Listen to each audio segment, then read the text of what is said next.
Hi, it's Jeff Vogan from Premier Retirement Planning and Wealth Management. It's Tuesday, so here's the tip of the day. A lot of people have been asking me, when is it time to refinance my house? Should I go to a lower rate? I've got 3.5, I've got 4%. When is it time to refinance my house?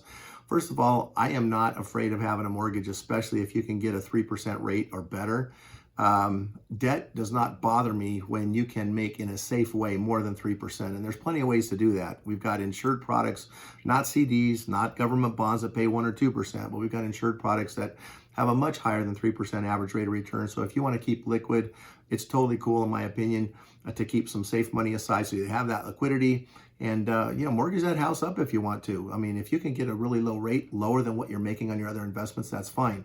Now, if you are a miser and you're scared to risk money, you don't have any money in the stock market, nothing in indexed annuities that are locking in 5 or 6% average rates of return, LIRPs, life insurance, cash value type life insurance products that we've talked about that have been paying better, up over 10% from a year ago, then you might have a choice. Hey, would you rather pay off a 3 or 4% mortgage and just pay down your house because all your money is sitting under the mattress in cash, or all your money is sitting in a CD paying 1 or 2%? Then in that case, maybe it is smart to pay down that mortgage because it will increase your cash flow. What do you do with that cash flow, however? Do you pay bills with it? Do you just learn to spend it, or do you actually save it? Do you actually dollar cost average back into another investment? Those are all questions that you should ask. Maybe you should visit with your financial advisor to see which plan is best for you. But if you can save 0.5 to 0.75%, it may be smart for you to lower your rate. If you're paying more than 4%, I think now is a great time to refinance your house.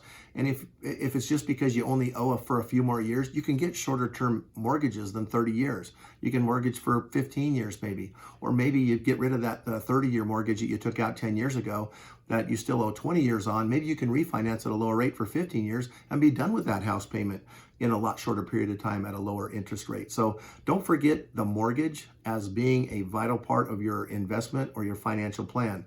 It takes cash flow from other things, or you can utilize it to make more money on better investments than a 3% loan.